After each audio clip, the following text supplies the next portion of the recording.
Yeah, it is another episode of the Autumn Windbags. RJ Clifford, Juan Soto. Let's have some fun today. Raiders sitting at 5-4, over halfway through the season. Where did the time go? Soto, 18-week regular season. And I'm like, oh, man, it's going to drag on. It's going to go on forever. Nope. Flew by. And I also like how the Raiders have sunk like 7 seasons worth of drama and issues into just the first half of off season. Very Raiders fashion of us. Yeah, it's definitely something that where you should be used to, but how do you get used to something this bad? We have drama normally. Normally it's like who got beaten up and, put in a coma in our parking lot type of thing. Sure. But this is like self-inflicted wounds. Most of them, Gruden can't keep his shit straight. Fucking Ruggs can't make a proper decision to save his. I don't want to say that. That was in poor taste to say that rest of that sentence. And then Arnett is just, wanting to just get cut because to give his Snapchat some clout. But the street cred Damon Arnett got, bro. It's true, bro. It's true. You can't put a price on that. It's impossible. It's true. Except for the $3 million in salary cap of dead money that we now have with Damon Arnett. But with all that being said, we're still 5-4, and it feels bad, right? Lost 2 in a row. Started 3-0. All that kind of drama started to happen with Gruden. Lost 2 in a row. Gruden disappeared 1-2. It's been a roller coaster, right? Yeah, a lot of stuff. And we're trying to make it, and we do this so often where we're in immediate panic mode or immediate jerk ourselves off mode. Like, we won 2 in a row. Oh, we're going to the Super Bowl. Oh, we're so amazing. And then we go, we lost 2 in a row. Oh, hit the panic button. Oh, man, it's terrible. Overhaul the team. And that's been the case with us, right? And so it was nice when Mr. Raider himself, Tim Brown, chimed in on everything that's going on. Just kind of put a little bit of context and experience into losing Ruggs, losing Arnett, losing Gruden, losing the front office, all that kind of stuff. The man, Mr. 81 Tim Brown, tweeted out Monday. 24 hours later, I'm reminded of the 89 season when in training camp, we lost a starter and a leader on our team. We couldn't visit him or text him to say, I got your back. He was gone forever. It took the team almost half the season to exhale. And he continues. Right now, everyone thinks they are okay, but you really aren't. The day will come when you can breathe again and move on. Keep fighting, boys. A better day is ahead. So part of me is like, oh, good. These are the words of wisdom that we need from someone like Tim Brown. Just, not only like a record breaker for the team, but just always like guy that never got in trouble. Just kind of a Mr. responsible, like leader by example type guy. But this doesn't make me feel better. It took half the season for them to get over losing 1 starter. We've lost multiple starters for multiple reasons across multiple weeks of the season, including a coach. We don't have half a season to get over it. We don't have a chance to we don't need to look forward to exhaling. You got to be exhaling now. You got to be exhaling yesterday. Because with all the stuff that's happening, it's staggering throughout the season. God only knows when the next thing's going to happen. You got to bite your lower lip and give it hell. Yeah, man. Derek Carr said it a couple weeks ago. Nobody cares. Mm-hmm. And Bill Parcells actually used that. He got it from somebody very, very special, very near and dear to us. He got that saying from someone who I'll tell you who it is in a second. He also got that a saying. You are what your record says you are. You're as good as your record, basically. Yeah. And it's the same guy that said, just win, baby, and the same guy that said commitment to excellence. Al Davis was Bill Parcells' mentor. Whenever he had something going on that was rough, whenever he needed advice on something, he went to Al Davis, and Al Davis told him, look, man, nobody cares. You think you're better than you are? You're not. You're what your record. If you're a 4-4 team, that's who you are. Yeah. What are you going to do to get better? And that's how we have to look at it. Did the Chiefs give a shit? Did the Giants give a shit that we were going through all that stuff? No, and they shouldn't, and we shouldn't expect them to. But what we should expect is for us to play better because we haven't played very well the last 2 weeks. So with the 2-game losing streak, with the fast start and bad finish, and then the last 2 seasons where things went, you're the one that likes to panic, right? You're the one that likes to like flip out early. So I'm very curious where you stand. Panic button, scale of 1 to 10. 10 being light everything on fire, salt the earth so nothing grows, move and start over. And 1 being everything's awesome. Everything's great. No problems whatsoever. Where do you put the panic button number? I'm at like a 7-ish. That's pretty panicky. Yeah. Well, it's not just. That's the fire alarm is on, but everyone's kind of looking around confused. Do we leave? Do we not leave? Do I smell smoke? That's 7's pretty high. Yeah, I'm basing it off of our play the last couple of weeks, and I was at an 8 until I saw the Rams take another shit 2 in a row. So I'm like, okay, if a team, it's possible. Every good team has taken an absolute dump this season, and most of them worse than the Raiders have. No, what I'm saying is the Rams have lost 2 games in a row that they should have won. Mm-hmm. And the last one, not as bad as us, but they got their shit kicked in this last time against a division rival. Although it was on the road, doesn't matter. They still lost. What I'm saying is once I saw it happen, okay, it's possible for a team to bounce back, and it's because this is the time where you should be getting better. So we need to start getting better, but it needs to happen right now. In order for us to do that, it's not just the fact that we're losing; it's the reason that we're losing that really gets me worried. All right. Well, let's look into the biggest reason why I think you're panicking. The good, the bad, and the ugly from the Chiefs game on Sunday. Sunday Night Football, Chiefs 41, Raiders 14. Take it away, Juan Soto. All right, the good, the bad, and the ugly. So we start with the good, as we always do. AJ We're Cole, optimists. yeah, right. AJ Cole, I'm a reporter. I am a broadcast journalist. Mm-hmm. So AJ Cole forced a fumble, fucking punter.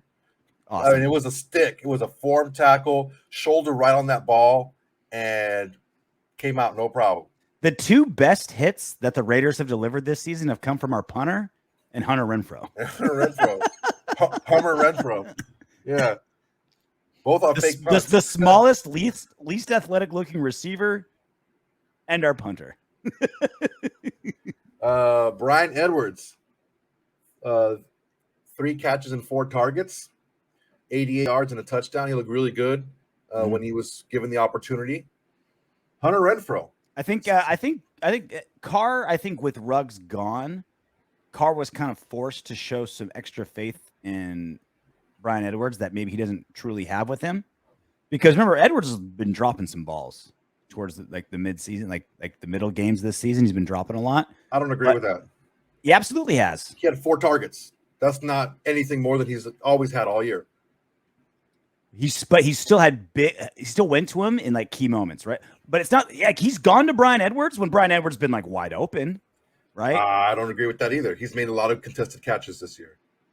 I don't know. And he also has a very good yards per reception. So Brian Edwards is like double covered on this touchdown catch that he made. I agree, but I to say that he's getting more attention from Derek Carr is not accurate.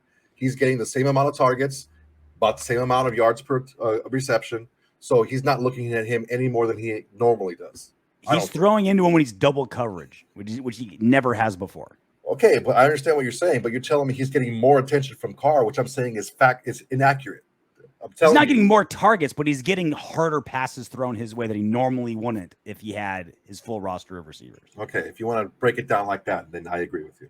That's how it's broken down. I mean, but the first thing you said was he's getting more attention. It's not true. Yeah, he is. Okay, he's not. He's not. He's still got corrected. He's still got 4 targets for 88 yards, which is about what he does when he gets targets. He doesn't get enough targets. And now he's getting simple as that. double coverage targets, which he never got before. Okay, well, he's still getting 4 targets. Let's move on. We're good. Okay, what the fuck? You're arguing something that's wrong. I'm not going to sit here and let you think that you're right. Hunter Renfrow. Oh, Mr. Statistician over here. You throwing out more wrong stats on this show. It's not about stats. It's about what I'm seeing, and it's just not true. So Hunter Renfrow, 7 catches out of 9 targets, a piddly 46 yards because most of them were little dink and dunks, but he did get a touchdown. So 7 out of 9, I'll take that. Denzel Perriman, he's a rock on defense. 11 tackles, 7 solo, and we're gonna have a rare double dip. Jonathan Abram, 10 tackles, 4 solo. We're going to hear from him again. That's like me with my hot wings and ranch. Yeah. Double dip. You know what? That's a fallacy. You know that, right? On Mythbusters, you don't put any of your germs into the dip when you dip twice.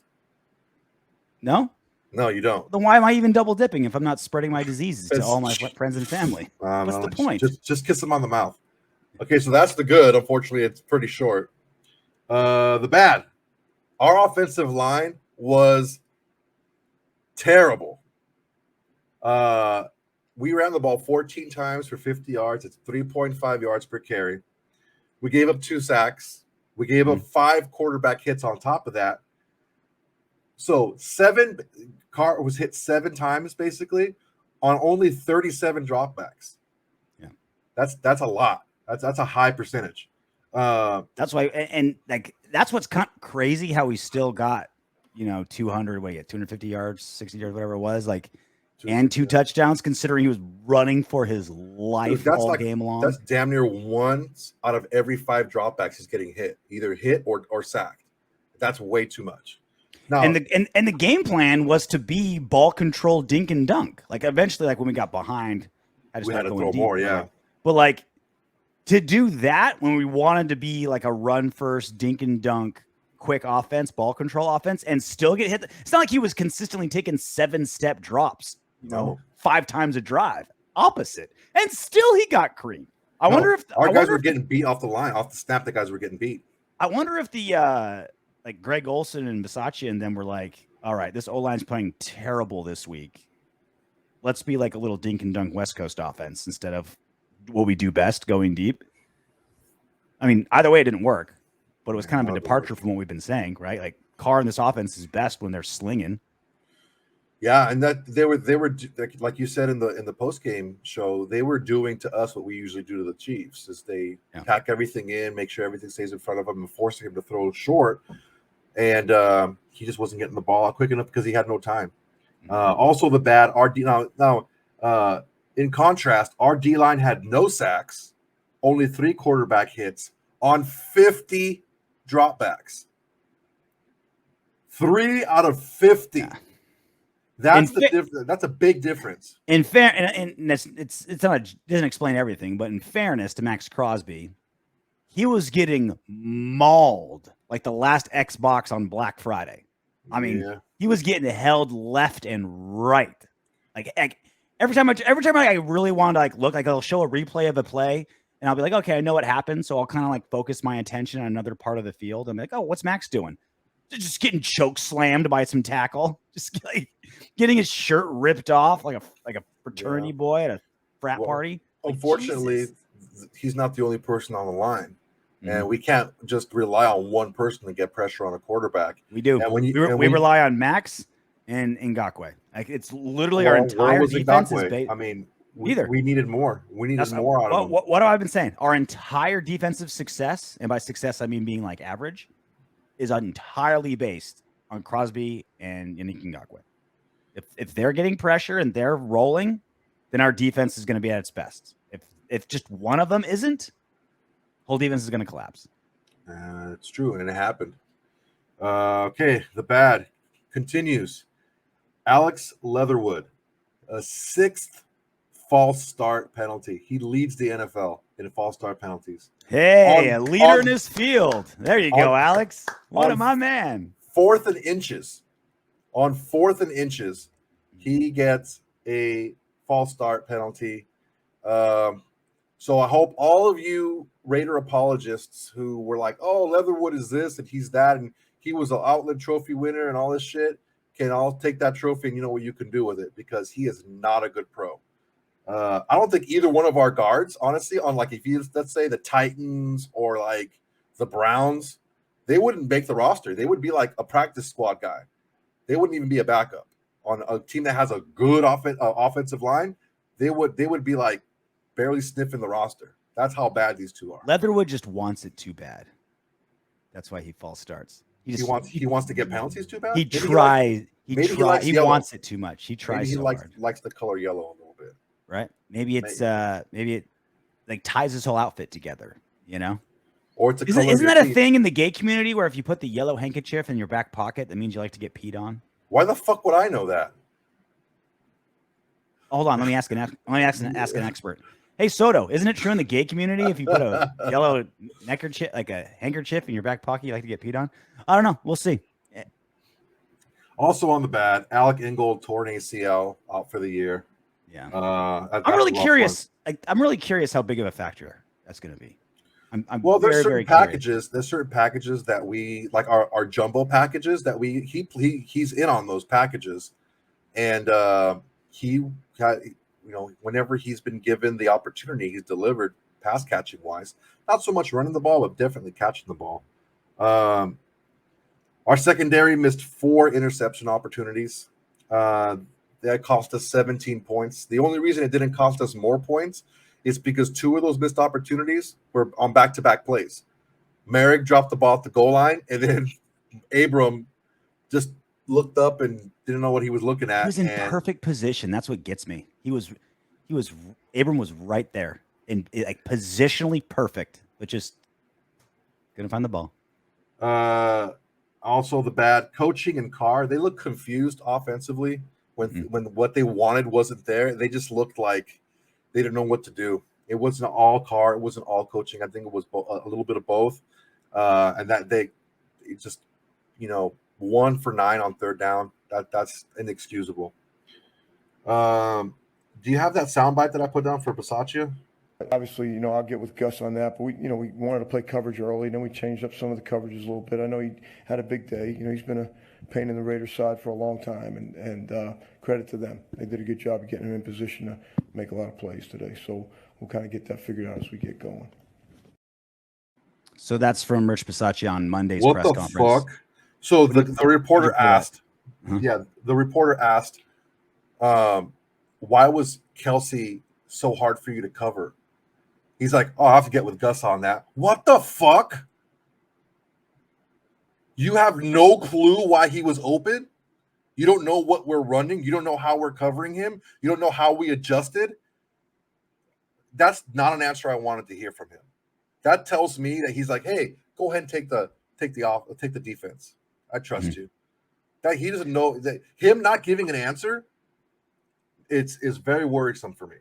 I'm a little more forgiving these situations because so often you ask the guy who knows the answer something specific, like something very game plan micro specific, and they're like, they're not going to tell you, right? Like it's game plan stuff. You got to play the Chiefs again, right? So they're not going to. Oh, but you asked. Oh, well, here's playbook number, page 37. Let me show you, right? So when he kind of says stuff like that, I look at that more as just kind of like, I don't want to answer this question, but I'll give you your soundbite because I'm here at a press conference. You could be very right though. Like there's the way that defense played. That's what it sounded like. Bisaccia could have been completely like. It's possible he was completely clueless. I wouldn't get that. I get that more from how the game went than from Bisaccia's comment, just because he's playing the media press conference game. Like I don't know. Is he that savvy media wise, press conference wise? Because honestly, if he would have said, you know what, he's been a coach for 5 decades. I mean, he's done a lot of press conferences. He's been a special teams coach. He's never been a head coach. He's never he's still done tons of pressers. How often does the special teams coach? He in 50 years in all the different positions. He's been a special teams coach in the NFL for over a decade. That's another 40 years of coaching where he's talked to reporters, done pressers. He's been savvy with the media. Like Sean McVay in his 4 years as a head coach has done more press conferences than Rich Bisaccia. I tell you, I probably think in 50 years. Who talks to the fucking special teams coach? Nobody wants to talk to them. He hasn't been a special teams coach for 50 years. He's done every job you can have in 50 years. He's done one-on-one interviews. Look, he's done all kinds of shit. He could have said they found new and inventive ways to get him open. They used him on max blocking wise, and they leaked him out. We'll have to take a look at that. He did this. He's like, no, I'll have to get with Gus on that. Yeah. That's just. I'm not going to tell you because we're going to play him again. No. Okay, well, you know what? We'll see. We'll see coming up in a month. See what happens with this fucking defense if they shred us again. All right, that's the bad. And you ready for the ugly? It gets worse. It sure as fuck gets worse, Soto. Yeah, the ugly. 1 for 9 on third down. That's really absolutely terrible. Now listen to this. Here's the worst part. Worse than that. Now it gets worse than that. We gave up 9. The Chiefs were 9 for 15 on third down. And it gets even worse than that. It gets uglier? Because they were the Chiefs were 3 for 3 on fourth down. So in actuality, that's 12 for 15. 12 for 18. No.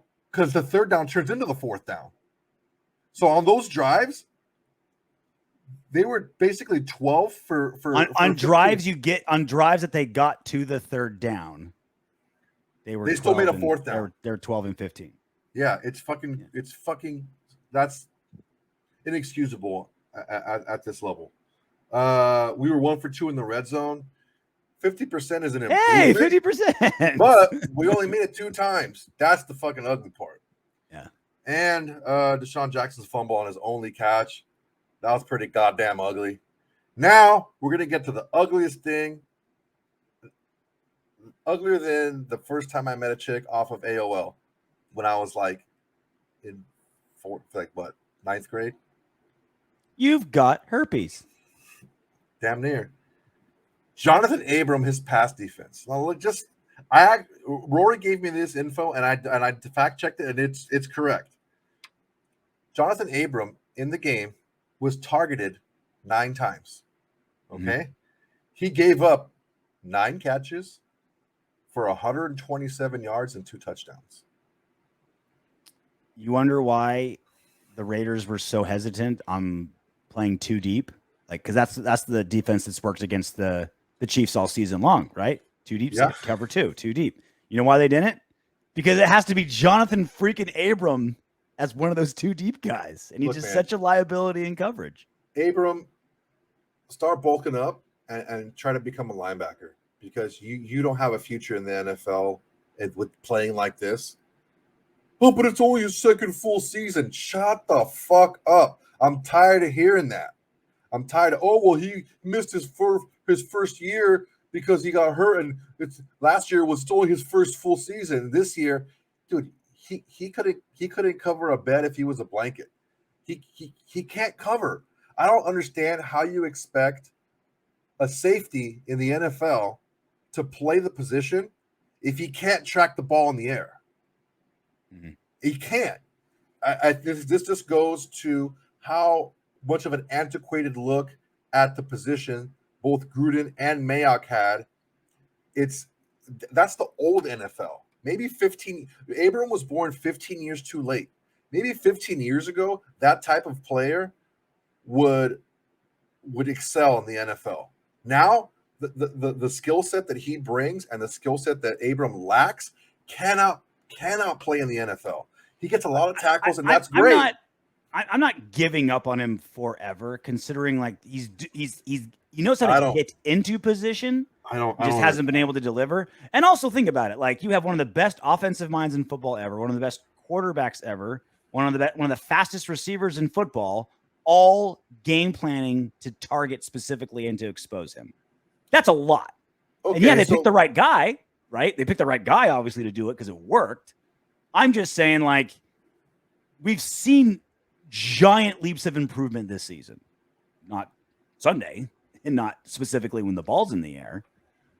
But there's been enough. That's where he needs the most improvement. 100%. There's no doubt about it. And There's no question. I don't want to leave this narrative out there that it was all Tyreek Hill catching balls because you said, oh, he had one of the fastest receivers in it. It was a backup running back that made him look like a fourth grader. That's who caught the deep touchdown pass on him. So it wasn't Tyreek Hill. That was one of the passes he gave, absolutely. And it was bad. Look, I'm not defending his performance. I'm saying, man, he had everything going against him, and he's made big improvements. I mean, honestly, we're not going to cut him next season, right? So it's like keep working on him, and if he doesn't get better, 4 season's going to be up, and he's gone. That's the reality of it. You can't win with that on your team. Our guest is here. Heidi Fang from the Las Vegas Review-Journal joins us now. All right, joining us now, you can catch her on the Las Vegas Review-Journal covering the Raiders, also the Vegas Nation podcast. She's also on 920 AM. One of the best in the biz. Heidi Fang, how you doing? Oh, back at you, best in the biz. How you doing? I'm doing great. I'm happy to be here with you guys. I'm glad everyone's healthy this time around. Oh my gosh, Mr. Last time we had you on, Soto had COVID, and he didn't wear a mask. He didn't alert us all. He just showed up to work on this Zoom platform. On this, yes, streaming online. Hey, we are still not sure exactly. There's a lot we don't know. I haven't seen the CDC specifically say that you can't get it through a Zoom call. So, if anything, this is attempted murder by Soto. I was trying to microdose you guys, just give you a little bit of time so you guys have built up the tolerance. And we got a special guest over there too. Yes, as well. My son wanted to make a special appearance. He's here. Headbutt. That was a good headbutt, son. Here you go. Mark Coleman would be proud. You stay positive on things, right? That's a mom who covers football and MMA with his son. Solid technique. Like, no, son, if you're gonna headbutt, aim for the nose. Don't go forehead. Right? No, he went like straight into the hardest part. Like, you know, I'll work on it. Technique is everything. Tell Jonathan Abram that. Yeah. So the weird time in the season, Heidi, right? I mean, started out 3-0, lost 2 in a row. Gruden's gone, won 2 in a row, lost Ruggs, lost 2 in a row. Got completely embarrassed by the Chiefs on Sunday night. Passing game is still great, still winning records, still easily within shooting distance of winning the AFC West. It's just a lot to digest at the halfway point in the season. Like, if an alien came down and asked, how are the Raiders doing right now? Like, what would you tell them? This is silver. This is black. You mix them together, they attack. I don't know. I'm trying to think of something catchy for you. But, basically right now it's every day is you are hoping there's not going to be another incident because you don't know how much more this team can take in all seriousness. It's like the compartmentalizing of everything and them trying to move on and trying to make things happen. It's just, I think, really difficult for them to continually have to press forward. Honey, the tree stays on, okay? Mommy's talking. So they have the tree. The tree has to stay on, my boy. I'm sorry. Looks great. It looks great. Yeah, it's part of my. See, look at the tree there. You want it to stay on, right? Because it looks all pretty. Looks great. Finally adding some ambiance to this show as opposed to like my clothes in the backgroround. At least you got something nice. He's awful ambiance right here. I have my penitentiary background here. Before the flag was just all white. I thought I was in a jail cell. It's a sterile jail cell because of his COVID history. But basically, I mean, to answer, I'm sorry, I didn't finish answering your question. It's just that.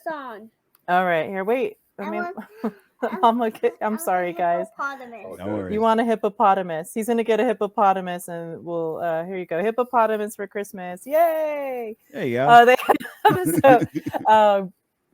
A lot going on, and for them to be able to like win when they had, and then for Bisaccia to pull off those, couple wins, I think everyone was ready to salute him and be like, yeah, it's that situation's over. And then what happens with Ruggs, that I think was really deflating for the team, not just in the sense of the emotions of it all and them trying to move on as, being NFL athletes where you have to play at the highest level, but then on top of it, you're missing a guy who is able to take the top off of defenses, and you don't have somebody that is there to replace him. And you have great assets like Waller, you know, great assets like Hunter Renfrow, but then trying to constantly target those guys, waiting for Edwards to make that next level step and jump in and be available. You know, I think we did see flashes of him, and we could see him come on really strong as it goes into, you know, Mommy, I want the phone. he's heavy. He's like a tank. Nice. I want the phone. Need a fullback too. Yeah, right. Yeah. Yeah, Alec Ingold getting hurt. That's another loss. that's a big one. He's the captain too, so it's another deflating thing within, you know, the org. I see you.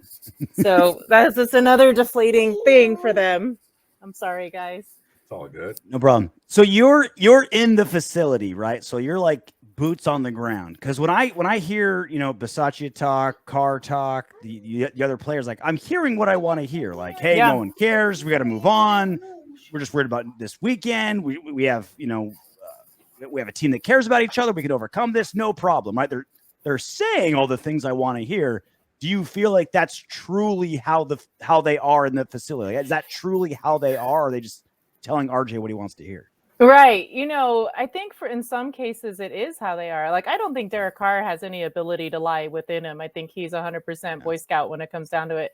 And he's been the face of this team that has been trying to get everyone to rally around everything that's been going on. And he's had been the one that the next day after Ruggs had the fatal car crash that took a woman's life, he was the one taking the podium and having to speak to others. So the fact that he's been able to continually be the face and try to lift up everybody around him, I think that's a testament just to who he is. And I think that's just been remarkable how he's handled it. And I've been critical of him in the past, and it's not like, and I'm going to sit here and throw up roses for everyone and just, but in the cases that he's been in, the situations that he's been in, I think that's 100% what you see is what you get. And as far as Bisaccia goes, I think he's on the curve learning as he goes. I think every situation he's taking it as best he can and trying to say, okay, what would a guy do in this situation as a head coach? Because he's been, in the NFL for decades, but to take on the role and assume the role of a head coach and a big boisterous personality who leaves a void behind in John Gruden, it's difficult to fill those shoes in any kind of way that you want to mince it. So I think he's just doing the best he can. And the other guys, as far as their demeanor and how they've been around the field and around practice and what I've seen, you've seen him kind of in, the team at points that you've seen real highs from them. You'll see them joke. You'll see like Kenyon Drake came out with the helmet from Stormtroopers. And, Denzel Perryman's out there wearing the Deadpool mask. I thought, it's Spider-Man, but I think it looked a little like Spider-Man, like with the eyes. But from a distance, yeah. He says it's Deadpool, I'm not going to mess with Denzel Perryman, but he says it's Deadpool. No. Done. Anyway. But, you think they've had their good days and then they've had their bad days, just like, as you can imagine. But one thing I really miss, RJ and Juan, is being able to have the access to the locker rooms, because that would really tell you the temperament after a game of how they're absorbing this, who they're talking to, how they're trying to get around the issues as a team. You can see all that vibe when you're in the locker room. And unfortunately, because of the COVID era, we're not able to see all of that stuff right now as much as we'd like to. So, we are able to see them in the media appearances when they're warming up on the field during the practice reps that we get to see. So you can see some interaction. And for the most part, I think they're all really dealing with it the best that you can expect. So with all that's happened, we have to turn it around right away. We have 8 games left. A 4-4 going down the stretch is not going to cut it. I think we have to get to probably with 17 games, maybe like 11 wins. 10 is going to be like fringy, but 11 is like, okay, you're going to make the playoffs. We have to turn it on right now. Do they have enough left to be able to get there? That's a tough question. And I think within the division, if you think it's really anybody's game right now, because you have 3 teams that have 5 wins and you got the Chiefs with 6. And it was really crucial that they took the upper hand in the game on Sunday night, which was a complete disaster. There's no other way to say it. It was just a debacle, and continually watching that train wreck until you just couldn't watch no more. But when you think about it, they are 5-4. You think about the Bengals ahead, then you have Dallas, and there's going to be some challenges, I think, in facing Cleveland on the road, and you have the Colts, and they're going to be very physical. So you have to think about how they approach those, but you can't think, obviously, as a team too far ahead. You have to deal with what did we do against the Chiefs, and how do we correct that before you can get into everything that happens down the road. But Cincinnati is a big test. This might be their biggest test coming up ahead. I mean, Cincinnati, if you remember back when they faced the Browns, they had 41 scored against them, and then they had the bye. So did they right their ship in between that loss that they had, where I think they only scored 16 points, if I remember right? And how do they come out after having faced that kind of loss within their own division? So these two teams are both trying to fight right now to save their seasons in this game. It's going to be a big one. So Peter King, going back to like the Damon Arnett, Henry Ruggs issues in Las Vegas, Peter King, I'm sure you said it, kind of opined and kind of put it out there without putting it out there that maybe it's being in Las Vegas, right? Sin City, the strip clubs everywhere, 24-hour access to booze, clubs, the whole 9 yards. And that's just following you, Heidi. That's not even following the team. That's just a Tuesday night with Heidi. I kept it off of the gram, okay? No, but he's like making the case that can 20-something-year-old brand new millionaires be able to handle being in this city? You live there. What do you make of it? Well, I'm not 20 anymore, but if I were, I might indulge. There's the opportunity to do anything. And when you go out in Vegas and your name means something to people, I've noticed they come to you and cater. I've been to Topgolf, and I know nobody knew who I was. I was just at Topgolf, and I was actually there for a promotional party that was put together ahead of the Tyson Fury and Deontay Wilder fight, the third one. And because it was a promotional party, and I don't know if this is normally how they are there, but I mean, they come to you and they just, hey, do you need something more? What can I get you? And then I'm telling you, I must have asked for one beer at one point, and then this beers just kept coming to me. And I was like, hey, no, I'm not even done with this one yet. And she's like, that's okay. We got them coming. And I was just like, man.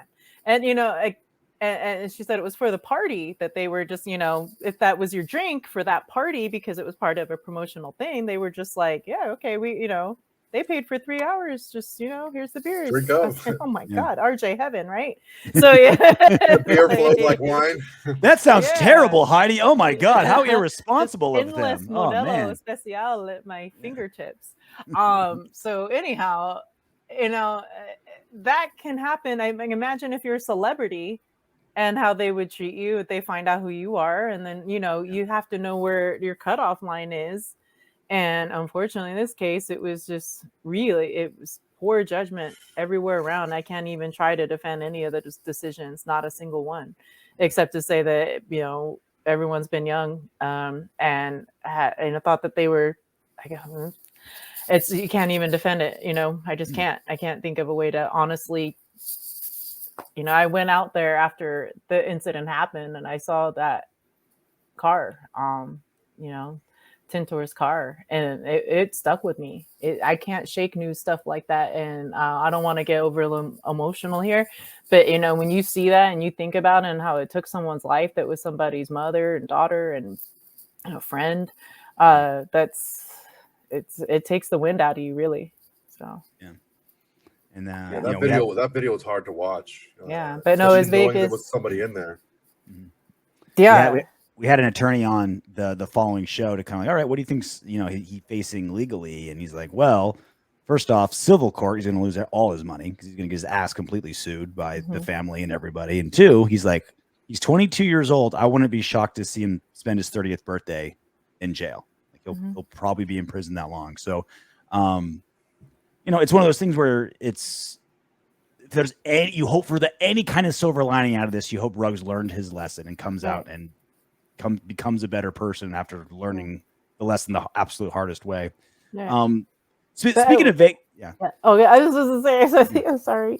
I just wanted, like, is it Vegas? No, I mean, you could really find that kind of trouble anywhere. And if anybody's working at a bar and, saying like, hey, do you want to have another? Do you want to have another? It's on the house. Hey, you're Henry Ruggs or whatever. Like, I think that can happen anywhere. But I just wanted to make sure I answered the question before you moved on. I've blacked out wasted in much smaller cities than Las Vegas, Heidi. Right. Trouble's where you find it. Yep. I've been able to find trouble in all kinds of podunk towns in this country. Rochester, Minnesota, right here. Yeah, Rochester, what's up? Definitely doable. Well, speaking of Las Vegas in general, the crowd in Las Vegas at the games, I was very curious this season how it was going to go because it was the first season. The tickets were through the roof. But so many of them are purchased by like casinos and given to high rollers, and obviously a lot of people traveling. I'm not going to lie, Heidi, I've been a little disappointed in the Raiders crowd. They're like applauding at the wrong times. It always seems like it's like a third of the away team. Am I being too hard on them? No, I think that's part of what's happening. Did you guys see, God, what's his name? Drunken Griffin on Twitter? And it was a guy that was really angry because I guess it's a section full of PSL holders and they've been selling off their seats and then all these Chiefs fans bought the seats around him and he was just angry as all get out about all the Chiefs fans. And he even had to put out, not an apology, but he said something like, I'm not angry because of the being sold to opponents. I'm angry because the people are a-holes. and the guy, you got to check it out. I'll send you a link if I can. But is there a worse hell in the world than a primetime game? You got a season ticket and you're surrounded by Chiefs fans and you're losing 14-41. No, I can't imagine. I can't imagine. I can't think of a worse hell. It's like you're trapped in hell. It's the same. And they're like the color of flames, right? They're all orange and yellow and like they're high-fiving over your head. And these are new. These are new Raider fans, so like they're not gonna have your back if they jump on you. Like they're just gonna watch you and like record. But the clapping, I know. I think after the first game, they started putting up signs on like the overhead stuff that says it's third down. We're on like a laugh track. Yeah, shut up. Yeah, no, it's like a Derek Carr comes out on a video, and it says third down offense. Wow, that's so bad. That's the type of shit that you do like in London because they don't know the rules. Yeah. You know what I'm saying? Yeah, and I don't know honestly if it's because there are so many visiting teams coming. Like the Dolphins was the first time I noticed it. There's a lot of teal out there, or whatever that color is that they have. But aquamarine. You're looking and you're just like, wow, look at the sea of aquamarine, and there's a lot of people and they all bought up right behind the bench. And you knew like, okay, well, Miami has a pretty solid fan base. The Steelers, they were away. Ravens, there wasn't really that many, probably because it's so far away. But you got over to the game with the Bears. That's when it was really evident how many Bears fans there were in that place, and they were loud. Like it wasn't even like, I don't know how it came off on television, but when like Carr was trying to operate on, it was really loud in there. So it was like, wow, there's a lot of Bears fans here. Yeah. Come on, and you can't even say like, well, it's because they're losing or sneezing. My son. Woof. That was a good one. That came out of nowhere. That was good. You're allergic to Bears fans, obviously. No. Damn Bears. Yeah, serious. What we needed more is that guy just like Al Davis. We needed more of that. Yeah, he's That back. Was so dope. That was the silver lining of that Chiefs game. I think I even tweeted it too. I'm like, well, at least we'll always have this guy. Oh, so good. He had that little smug kind of like look on his face. Yeah, like he had the glasses and the hair. Air about him, That was like a he was dressed as like a mid 40s, late 40s Al Davis with the turtleneck. That was nice. Yeah, he did it up right. He had even like the right rings on his hands and all that stuff. The chain, he put him in the right places. Matching bracelet. Yeah. It's that Brooklyn swagger. All day, baby. All day. Right? I hope he's got a good it'd be like an extra 1,000 like silver and black points if he went from like at the beginning of the season he dressed like super young like Coach Al Davis, and then like now he's like late 40s, and then by like season by Liver game spots, week like 16, 17, or 18, he's got the all white tracksuit, oxygen tank next to him, the You remember towel when he over wore his. that beanie once, and it would look like a condom on his head. Yep. You just put it like just on top like this, and it would just stick it straight up. You remember that? I know you do. Oh yeah. You somehow get like old. It's like no man one can smell see that I'm cologne. laughing because I did this. You guys got me. We drag down the morals of every guest of our show. We Oh, apologize ahead of time. Try. It's all my fault. Did you see my moral pedestal? I'm sitting on it. You are. Thank you. We need it. I'm gonna prop back up. Make sure your shoulders back. There we go. Well, Bengals coming up on Sunday. Mhm. Two teams that are like basically at the exact same crossroads, same record, same position in the division, both on 2-game losing streaks. I feel like this is a big crossroads for both teams. How do you think they match up stylistically? Well, wow, that is interesting because I think they have a pretty decent run defense, you know.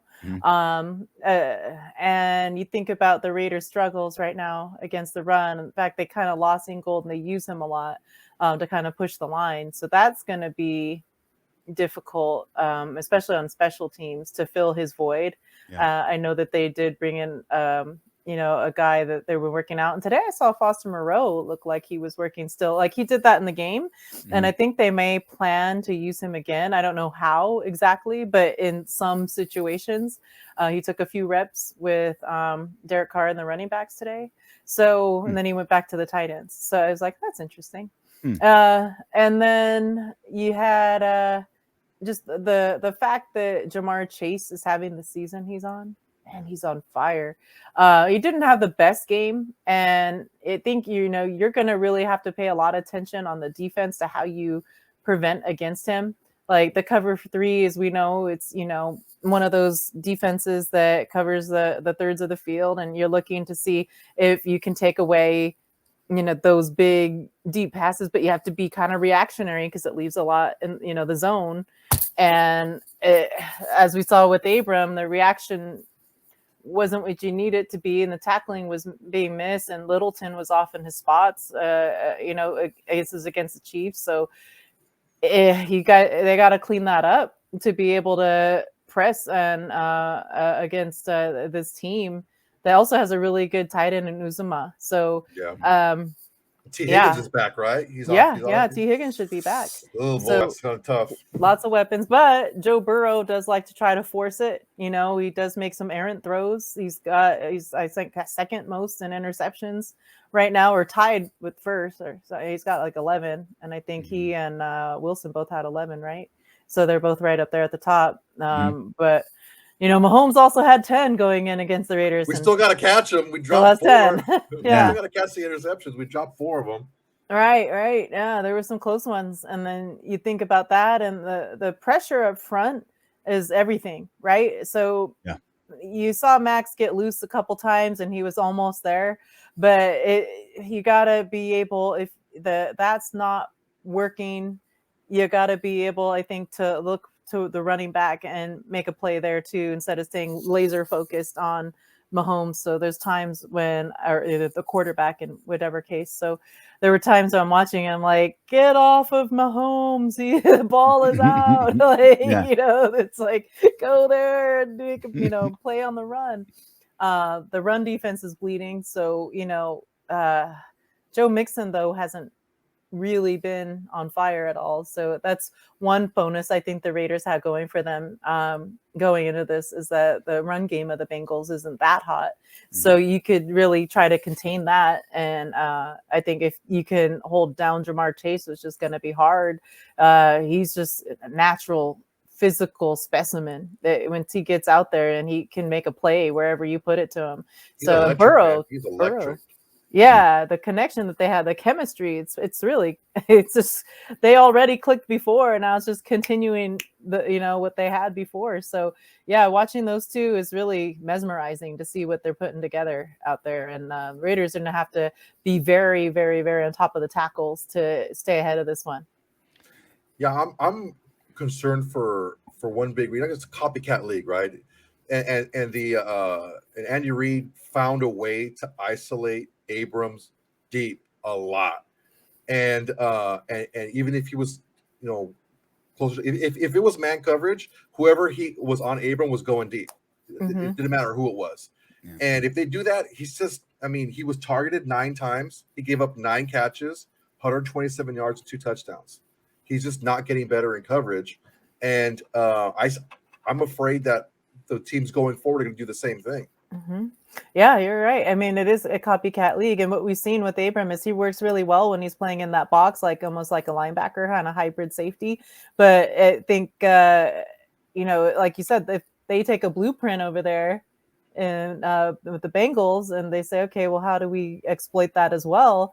They're going to need to find a way to help him out on the back end, I think, or try to press forward enough that they're not giving up that deep a pass, figure out a way to take it away. Like we were talking about 2 high safety looks and how that might work, but then Abram would again be out in space if you have that with Merrick. So it's like Merrick is good, but he's also a rookie, and so it's like you can't. He can't play the whole field.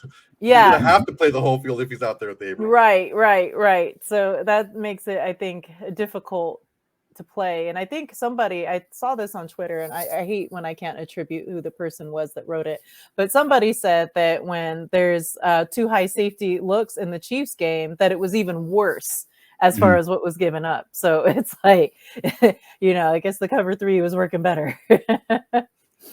Yeah. Well, when you do 2 high, you have to have Abram in coverage, and that's where you don't want Abram to be ever for any reason at all. He needs to hit the buffets, maybe put on 20, 25 and become a linebacker. Just stop with the safety. Just stop. It's not for you. It's not for him. Yeah, I like him too there. I like him at that position that they have him, working in the box, because he's like, everyone said it before, he's a heat-seeking missile. He's a guy that has a lot of aggression and has a nose for where the football is, when it's kind of pre-snap and trying to get after whoever has it, So, but when, he's getting beat like that, and you don't even try, like in the end zone, to make a tackle or push or something aggressive to maybe knock that ball loose. Okay, he's got his hands on the ball, but if you hit him, is he going to drop it? That was the one that drove me nuts, was watching that play. I think it was Williams, and making that catch when Mahomes got loose and ran and threw across his body to the corner of the end zone, and you see Jonathan Abram in the corner, and he's just like, that happened. He didn't just do that, but I'm saying, like, do something, throw your body in the way, or just try to get a play on the ball. So at the point, though, I think when he doesn't have it. He doesn't have it. He's a safety that can't track the ball in the air. I don't understand. I was arguing with RJ earlier. You can't win with that. How are you going to win with that?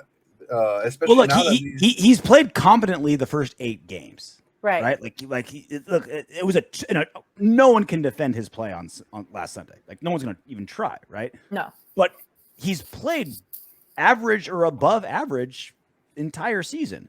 Now, is this a trend that other offensive coordinators are going to catch on and be a problem forever? Or was him just like, he had a bad shellfish the day before and just played like shit on Sunday? Like, we'll heard see. MMA fighters said they had bad tacos, right? Yeah, was it Diego Sanchez at tuna tartar or beef tartar? That's what it was. Right? Yes. That one. Maybe Jonathan Abram was eating lunch with Diego Sanchez. And now the tackle thing's not the issue. He had 10 tackles in the game. That's not the problem. The problem is he can't track the ball in the air. Yeah. And if teams figure out a way to isolate him like that, it's the same problem he had last year. He just doesn't do it well. Just to play devil's advocate, I totally get what you're saying, Juan, because I agree with that point that he had a hard time and keeping up as well. And he was getting, obviously he was getting beat. But to RJ's point as well, when you think about the first 8 games and the fact that he was also pretty much a rookie, when you consider what he's been through and the torn labrum and the injury, and then not having last year, what did he play a total of like 2.5 games before this season? So you think about it and you're like, well, he played all last season. He played all last year. It was his rookie year was 2 years ago where he played 1 game. Okay, he played almost all of last season, I believe. Yeah, he was PFF's worst ranked safety last That's year. Right. That's right. 109.2. I remember this now. Yeah, you actually gave the stat. COVID made me skip a year. It's all good. Yeah, but you think about that and the fact how he came in, and I remember interviewing him in the off season. We did a piece with him, and he was saying how, to him, like he just didn't have the time to absorb all the playbooks because of all the COVID protocols and stuff like that, and how he was really behind because he felt like he wasn't 100% and getting back in and all that. So like, yeah, I felt like after I saw him in the off season and getting conditioned and everything that he had been working on, like his strength and his speed and everything else, that this could be a big year for him. And I haven't really given up on him yet, because I think he's a guy that we've seen him correct his mistakes from the previous season, because I never he played now. But no, it was like basically like, you remember, like he would make a play and then he'd get like hot dog and and then cause a penalty, right? But he's cleaned that up. And he's cleaned up a lot of other things that he did. And then he moved into this new system, and he's in this new position that is really working for him. And well, not new position, but playing in the cover 3, I think it's really suited him, and it's simple. And it's not as complex as Gunther's system was. So when you think all of that stuff over, and then how he has corrected that maybe there's still some hope for him. So I wouldn't give up on him just yet. Check out her work at the Las Vegas Review Journal. You can give her a follow on Twitter as well, at Heidi Fang, one of the best in the biz. Heidi, this is great. Thanks for coming on again. Thanks for introducing us to your son, too. Someone finally took some sense on this show. He wouldn't have it any other way, it would seem. Appreciate it. Thanks, Heidi. Thank you. Heidi. All right. Thank you, Heidi. Appreciate it. All right. Coming up. What are you laughing at? People don't know that I did the countdown for you. Kind of caught you off guard. I was going to click the banner. I'm glad you got a kick out of it as we pull the curtain back a little bit. Bengals Raiders coming up. CBS game, afternoon window on Sunday. Back to just regular Sunday football, non-primetime stuff. So I touched on this a little bit with Heidi, but this is where we're at. Like this is how it's the Raiders and Bengals. It's like the Spider-Man meme of them pointing at each other. Like these two teams are in exactly the same place. Bengals are 5-4, just like us. Bengals are on a 2-game losing streak, just like us. The Bengals were first in their division just 2 weeks ago. Now they're in third, just like us. The AFC North is a super balanced division where anyone can win it, just like AFC West. Just like us, yeah. They've had 2 decades of mediocrity, and now they're starting to flirt with potentially something special, just like us. This is an absolute fork in the road for both teams this season, and maybe even moving beyond. I don't want to make this game sound too big, but the way both these teams are exactly in the same position, and what a win can do and what a loss can do, not just for that, that given Sunday and what the, the standings and rankings mean that specific day, but kind of what it does to the psyche and kind of the stopping the bleeding that both teams are going through right now. This game is massive. Also, Bengals 0-5 in games after a bye since 2016, almost like the Raiders, right? 0-4. And they're coming off a bye. Yeah, this is a really huge game for both teams. If I want to be comfortable with the Raiders making the playoffs this year, the last 8 games, we need to go 6-2. 11 wins, and I think we make the playoffs. 11 wins, we definitely make the playoffs. 10, I think we're... The problem with 10 is there's a AFC lot just of so teams where we clustered. are. Exactly. There's a lot of teams where we are right now. That's the problem. There's not that elite. Okay, they're going to make it, no problem. These guys suck. We don't have to jump over a couple of teams here and there. There's a lot of math going to come into play. But they all kind of play each other too a lot, right? Like I said, the AFC North and the AFC West are basically all 5-win teams, basically, with like a couple of 6-win teams.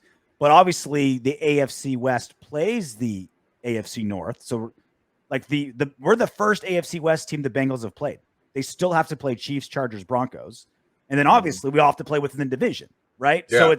So they're all clustered together, but it's mathematically impossible for like 6 teams to win like 5 more games. You know what I'm saying? Like everyone is going to play each other more. All these like 5-6 win teams are going to play each other. So, someone's going to have to lose like 8 games, right? Someone's going to probably win 6 or 7, right? So it's like, it's weird.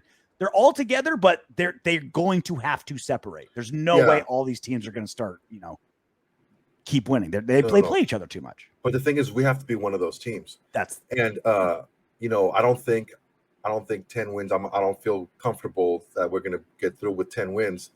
So it needs to start now because the schedule doesn't get any easier. The Cowboys afterwards. That's going to be a tough game.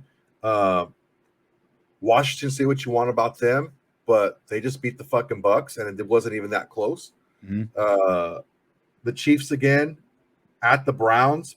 They're up and down. The thing with the Browns that really bothered, there's a couple of games that really scare me, and that's the Cowboys, the Browns, and the Colts, because they all do the thing really well that we are very poor at defending, which is running the ball, and they can pretty much dominate us running the ball the way we're playing defense against the run right now.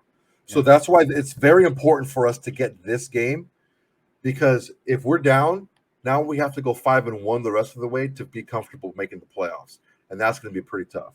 I'm sorry, 5-2. So the on paper, we're a tough matchup for the Bengals.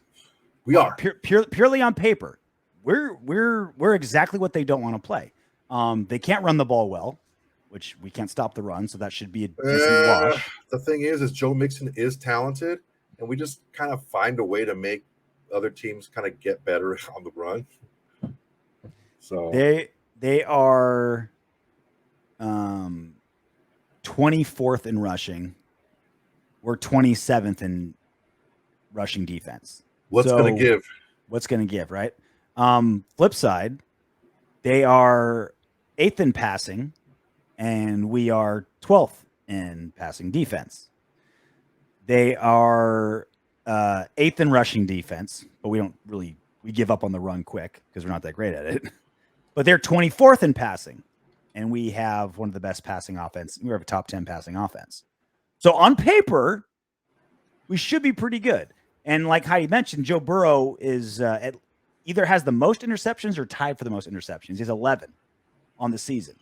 And the way that we play 3 deep, keep everything in front of us, we're not an aggressive defense that's going to get, interceptions from quarterbacks that are tough to get interceptions from. But we can be opportunistic when we're going against literally the worst interception quarterback in the league.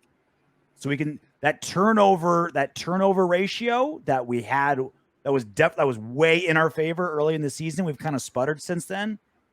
We should have like a +2 turnover ratio on Sunday. Yeah, the turnovers are going to be key against the Bengals.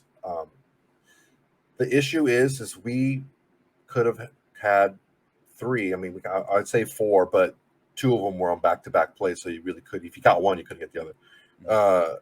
We should have had 3 turnovers against the Chiefs, and those were easy turnovers that we just dropped. They were right in our hands or right in our vicinity, and we could have gotten it. So we need to capitalize. The defense can work against the Bengals because Joe Burrow is that gunslinger. He has that Justin Herbert, same thing, that Brett Favre in them. They have that mentality where, fuck it, I'm not going to fucking check down. Like, I don't care what you play. I'm throwing the ball deep. And we have to capitalize on the opportunities when we get them, because we do make teams run a lot of plays to drive the ball down the field. When we do get those opportunities to stop those drives on third down, and when we get chances to make turnovers, we have to capitalize.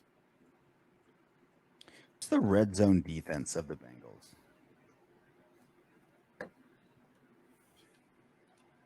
Red zone scoring percentage, defense. NFL team opponents. 13th. Average, basically average red zone defense. Slightly better than average. I'm very curious to see what it's like not having our fullback in the red zone. I wonder if that forces us to like pass or get cute, or if it really hurts us because they just want to like run it. If I was them, I would run the ball quite a bit until we show we can stop it, because they don't need to have a lot of pass plays theoretically from their offense to hurt us. T. Higgins, he's no slouch. He was their one last year. I was talking about us. I was talking about us in the red zone. Us offensively in the red zone. Yeah, we're best when we run the ball, not in running formations and not in running downs, like we did against the Eagles. We ran the ball much better, and we did it in passing downs and out of passing formations. And when we just line up in that two-back set, and on first down with the guys in close, and it's obvious running formation, we don't do well. So we gotta be a little bit better about disguising what we're doing and not be so predictable. And I hate to say that because that was the big thing, the big knock on Gruden. But you can tell on first down against the Chiefs, you're like, oh yeah, we're gonna run this ball. You can tell by the formation we're gonna run. Ready some what at Windbags? Oh, for show. Said ho for show. Mr. $20. Crosby and Yannick, too light in the ass. No power. One-dimensional. Crosby needs some new pass rush moves and hit the gym harder. Spin move don't work anymore. Same for Yannick. They're hurting our run defense. Also can't control the edge. Just speed rushers. You can tell Raider Nation's getting really like upset and pissed off with the losing streak when they're bashing Max Crosby and Yannick Ngakoue. like the two gifts that this team has been begging for 20 years. Yeah, I mean, I do agree with him in this sense. Basically, Max and Yannick are the same player. They're the lighter of theoretically, you would want like a heavier, more stout type of defensive end on one side, and then a lighter guy on the other side. They're both the light guys, so yeah, they are not that great against the run.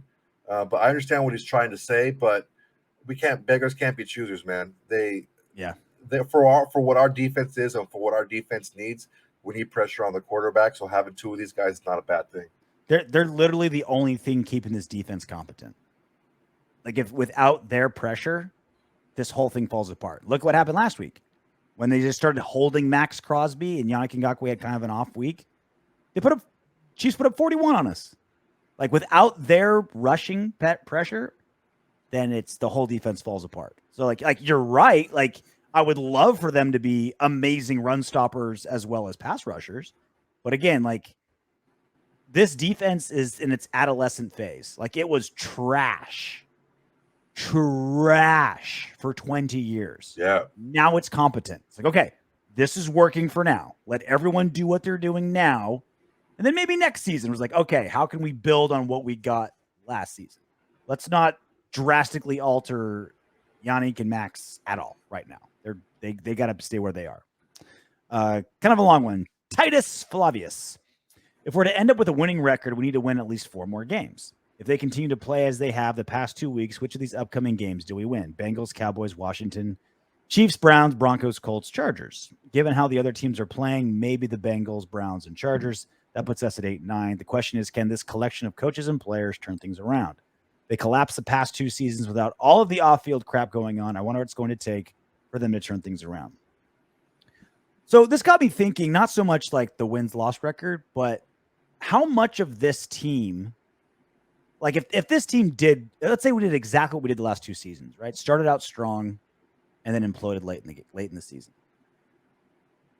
This team has had so much turnover, both in front office coaching and players. I would wonder how we would blame that. Like, this team is so different now. Defensively, completely new defensive coach, completely new scheme. Half the players are new. Gruden's gone, which touched everything. Bisaccia now interim head coach. Like, what? Half the, most of the starting offensive linemen are new, or at least not starters ever. I would wonder, like, if this thing collapsed again. That's why I was saying I don't see the similarities to the last two seasons of collapsing, because the parts aren't the same. More depth, and they're very different parts. Now, it could happen, right? Like, obviously, with everything that's happened to the Raiders, but I don't see them collapsing for the same reasons they collapsed the last two seasons. The reasons off the field may be different, but what I'm seeing on the field is the same. We are not very good on third downs offensively or defensively, and we're not that good in the red zone, and our turnover margin has not been good. And those are three things that I can point to in our previous years when we started to do a decline. That those were three things you can look at. We weren't good on third downs, offensively or defensively, and we weren't scoring well in the red zone. And those are two things that really hurt us. Maybe not the red zone issue last week because we didn't get there, but definitely the turnover margin and the offensive defensive third down efficiencies was something that was a big problem for us. So that's why I see similarities going forward. Similarities the last 2 weeks and the possibility of a decline the rest of the year because of those specific reasons. Of course, the off the field stuff is different, but on the field stuff, a lot of the stuff is the same. Last one. This one, an email. We actually got an email. What up, Windbags? So I had to use it. Tell Soto that anyone can complain, but men try to figure out the problems. Losing sucks, but as a podcast host, look for the positives, look for the hidden gems. For Michael Creamer. Michael Creamer giving you some podcasting advice. So, Soto. So what's your podcast, Michael Creamer? I'll go ahead and subscribe to that sucker. The Cream. Oh, you don't have one? Oh, sweet. It's if it seems like I'm complaining, then it's because we're that bad. I'm not saying anything that's not true as far as our team's play. I'm just reporting what I see. And I've tried to give some, just a little bit ago, I say, hey, when we run the ball in more typical typical passing formations, we tend to do better, like we did against the Eagles. Mm-hmm. That's looking for a solution to our run game. When we line up and in a heavy formation on a run down, we don't do very well. So don't do it. I said it before. Use the short passing game to set up our running game. Losing does suck. As far as the positives moving forward, it's difficult, but I do see some positives. One of the positives is we're in a big jumble with a lot of other teams. That's a double-edged sword because that means it's going to be a lot of teams we have to jump over and a lot of teams that we have to hope kind of take each other out. But the thing is, that doesn't matter if we don't win. And if we play the way we played the last 2 weeks, we're not going to win very many games. So that's the long and short of it. Michael Creamer, I appreciate your feedback. I just don't see that I'm overly negative. If I'm overly negative, it's because I'm just reporting on what I see, and it's because we haven't played well the last 2 weeks. I don't know if overly negative is the right word. I'd just say like ornery. I think you're ornery. I'm always like that, though. That's big shit. I always love the word ornery because I have no clue how to spell it, so I feel like it's a mystical word. Ornery. I'm convinced no one knows how to spell it. It is an unspellable word. Ornery. Like fuchsia.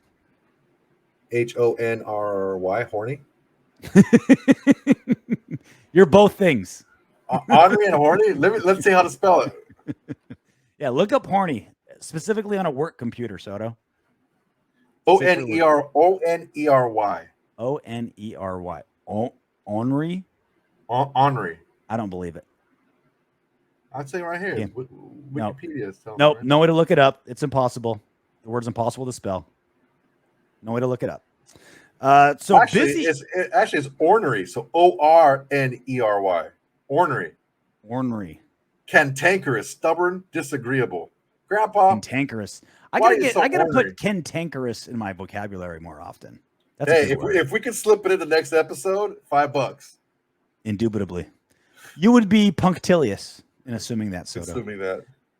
We got a really big couple weeks because we got Bengals on Sunday, Thanksgiving Day football. Mm-hmm. So we should probably do like a Tuesday pod next week instead of a Wednesday. So it's not like just the night before. And then maybe we'll do like a weekend kind of wrap up shit. Yeah, like we'll do like, so we'll do a lot. We got a lot coming your way coming up in the next week or so. But until then, knock on wood if you're with me. Hey, Windbags, if you want Darren Waller to catch 20 touchdown passes this season, don't be afraid to click those subscribe, like, share, and comment buttons. Plus, your comment could be featured in the next What Up, Windbags?